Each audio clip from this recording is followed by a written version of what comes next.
नमस्कार दोस्तों, मेरा नाम शौनक रॉय है और आप सभी को इंश्योरेंस अड्डा में स्वागत है।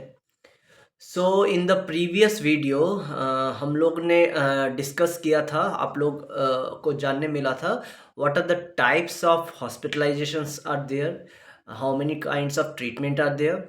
सो इस वाले वीडियो में हम लोग आज जानेंगे what are the types of policy.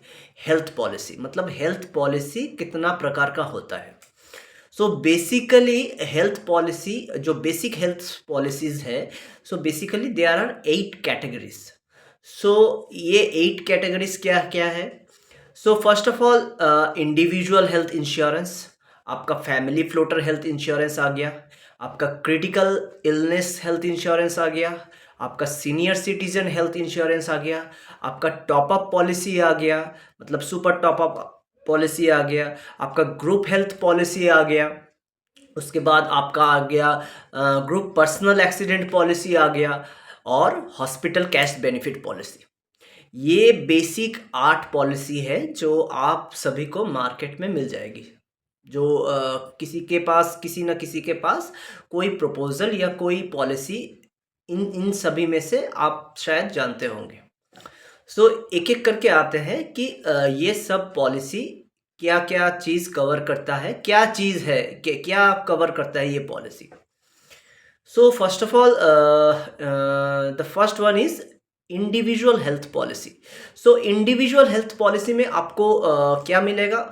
Individual health policy means हर एक इंश्योर्ड का स्पेसिफिक सम इंश्योर्ड होता है यहाँ पे। अगर आप कोई स्पेसिफिक आपके लिए इंडिविजुअल हेल्थ पॉलिसी खरीद रहे हैं, तो आपका वहाँ पे स्पेसिफिक 2 लाख या 3 लाख 4 लाख जो भी है, वो आपका स्पेसिफिक सम इंश्योर्ड है। अगर आपके फैमिली में 3 मेंबर है and you are opting for individual health policy, so आपका अगर 3 लाख का सम इंश्योर्ड है, सो हर एक का 3 लाख का सम इंश्योर्ड होगा, यू, योर वाइफ और योर एंड योर चिल्ड्रेन। सो यहाँ पे स्पेसिफिक हर एक इंश्योर्ड अप टू 3 lakhs और 4 lakhs 5 lakhs whatever with the sum insured they can utilise at the time of hospitalisation. So basically हर एक individual के लिए हर एक इंडिविजुअल सम इंश्योर्ड मेंशन किया गया है यहाँ पे, इसीलिए इस चीज़ को इंडिविजुअल हेल्थ पॉलिसी कहते हैं। सो नंबर 2 इट्स कमिंग आपका family health policy, family floater policy. Family floater policy मतलब आपका एक सम इंश्योर्ड आपका जो भी फैमिली है उसमें फ्लोट करेगा। Anyone can utilise from that sum insured for any particular hospitalisation. मतलब एक किसी भी हॉस्पिटलाइजेशन में कोई भी आपका फैमिली मेंबर्स उस पर्टिकुलर सम इंश्योर्ड से आपको आप अवेल कर सकते हैं उस सम इंश्योर्ड का। सो मतलब आपका यहाँ पे हो गया, आपका अगर 3 लाख का पॉलिसी है, सो यहाँ पे आपका अगर कोई हॉस्पिटलाइजेशन होता है या फिर आपके लड़के का या फिर आपका वाइफ का, किसी का भी जो पॉलिसी में है, उस पॉलिसी में they everyone can utilise that particular sum insured. हाँ, एक बार सम इंश्योर्ड एग्जॉस्ट हो जाता है, so that is the maximum limit the insurance company can pay.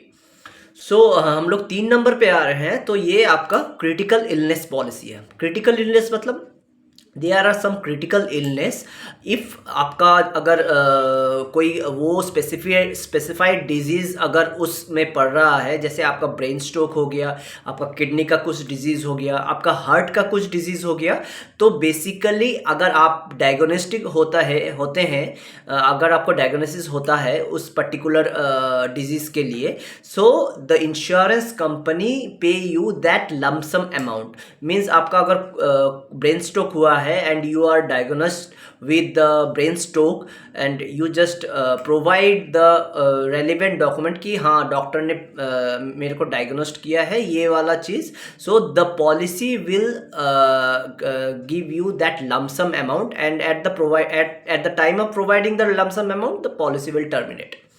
सो इसके बाद आ गया आपका सीनियर सिटीजन पॉलिसी। ये सीनियर सिटीजन पॉलिसी आपका अबव 60 या 65 ईयर्स के लिए स्पेसिफाइड किया गया है। जो भी एल्डरली मेंबर्स है आपका, आपके मदर फादर या फिर आपका father in law, mother in law, जो भी आपका मेंबर है आपका 60 to 65 के ऊपर में, they can avail this policy which says the senior citizen is covered under the policy. उसी के हिसाब से the premium has been charged. ये सीनियर सिटीजन पॉलिसी में there is much higher premium as the risk is very high, risk higher रहता है, तो इसीलिए इस पॉलिसी में आपका प्रीमियम भी ज़्यादा पड़ेगा। सो इसके बाद आ जाते हैं हम लोग टॉपअप पॉलिसी या सुपर टॉपअप पॉलिसी में। टॉपअप पॉलिसी में क्या है, ये बेसिकली मतलब टॉपअप मतलब आप किसी चीज़ के ऊपर टॉपअप कर रहे हैं। अगर आपका पॉलिसी बेस पॉलिसी है आपका, सोचिए 2 लाख या 3 लाख, अगर सोचिए 2 लाख है तो आप एक टॉपअप पॉलिसी लेंगे जो आपका पॉलिसी जैसे ही आपका बेस पॉलिसी का सम इंश्योर्ड एग्जॉस्ट कर जाता है तो वो आप टॉपअप पॉलिसी ट्रिगर हो जाएगा। आप टॉपअप पॉलिसी अपना यूटिलाइज कर सकते हैं। आप अपना नेक्स्ट हॉस्पिटलाइजेशन या फिर कोई भी आपका रीइंबर्समेंट ऑफ एक्सपेंसेस के लिए, अगर आपका वो 2 लाख या फिर आपका जो भी अमाउंट है वो स्पेसिफाइड अमाउंट ख़त्म हो जाता है, तो हाँ देखना पड़ेगा फर्स्ट ऑफ ऑल कि आपका टॉपअप पॉलिसी में डिडक्टेबल कितना है वो आप देख लीजिएगा। डिडक्टेबल मतलब आपका स्पेसिफाइड अमाउंट जो एग्जॉस्ट हो जाने के बाद ही आपका टॉपअप पॉलिसी वो ट्रिगर करेगा। सो इसके बाद हम लोग आते हैं group health insurance policy. Group health insurance policy मतलब आपका कॉरपोरेट या फिर कोई भी कॉरपोरेट अपने एम्प्लॉयज़ और उनके डिपेंडेंट्स के लिए जो भी पॉलिसी लेते हैं उनको हम लोग कहते हैं ग्रुप हेल्थ पॉलिसी।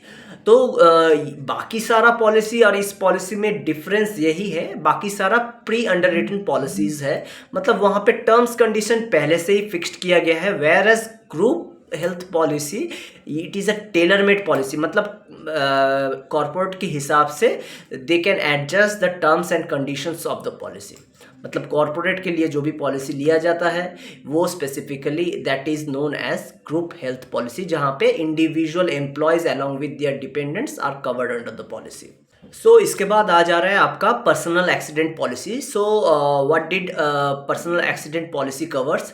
पॉलिसी में क्या क्या कवर रहता है, आपका डिसेबलमेंट कवर रहता है इस पॉलिसी में। अगर आपका परमानेंट डिसेबलमेंट हो रहा है, आपका पार्शियल डिसेबलमेंट हो रहा है, that is covered under the policy. अगर कोई एक्सीडेंट के लिए आप रेस्ट पे है, आप ऑफिस नहीं जा पा रहे हैं, सो दैट पर्टिकुलर चीज़ वो चीज़ आपका इस पॉलिसी में कवरेज हो जाता है। मतलब that period of the disablement this policy pays you a compensation amount.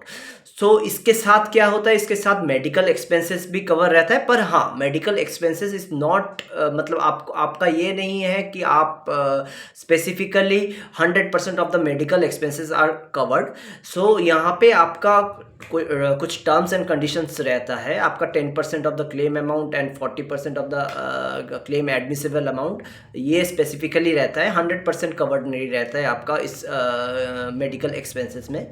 उसके बाद आ जा रहा है आपका hospital cash benefit policy. Hospital cash benefit policy मतलब आपका स्पेसिफिक अगर कोई हॉस्पिटलाइजेशन हो रहा है मिनिमम ऑफ 2 और 3 डेज, सो अगर उसके ऊपर जा रहा है आपका हॉस्पिटलाइजेशन तो स्पेसिफिकली एक अमाउंट रहता है 500 rupees, 700 rupees, 1000 rupees per day. उस चीज़ के लिए आप insurance company will pay directly to you regarding any hospitalisation over and above 2 और 3 डेज। वो स्पेसिफाइड किया जाता है हर एक इंश्योरेंस कंपनी का पॉलिसीज़ में। डिफरेंट टाइप्स का जो भी है, किसी का 2 दिन है या 3 दिन है, उसके ऊपर अगर जाता है तो वो स्पेसिफिकली हर एक दिन के लिए एक lump sum amount they pay to the insured which is known as hospital cash benefit. मतलब पर्टिकुलर 500 रुपया या 700 रुपया या फिर 1000 रुपया, 1200 रुपया, जो भी उनका टेबल के हिसाब से है, उसी चीज़ के लिए they will pay you an amount। सो इस सेशन में हम लोग जान पाए हैं what are the types of the policy. So क्या क्या पॉलिसी, फिर मैं थोड़ा सा रिकैप कर देता हूँ आपको।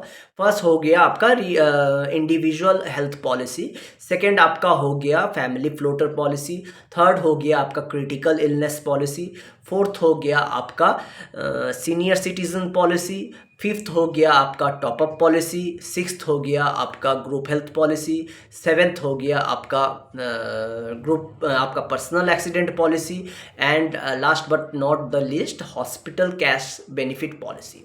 सो ये सारा चीज़ आपका हेल्थ पॉलिसीज़ के अंडर में आता है। And that's all for this session. नमस्कार, goodbye, thank you so much.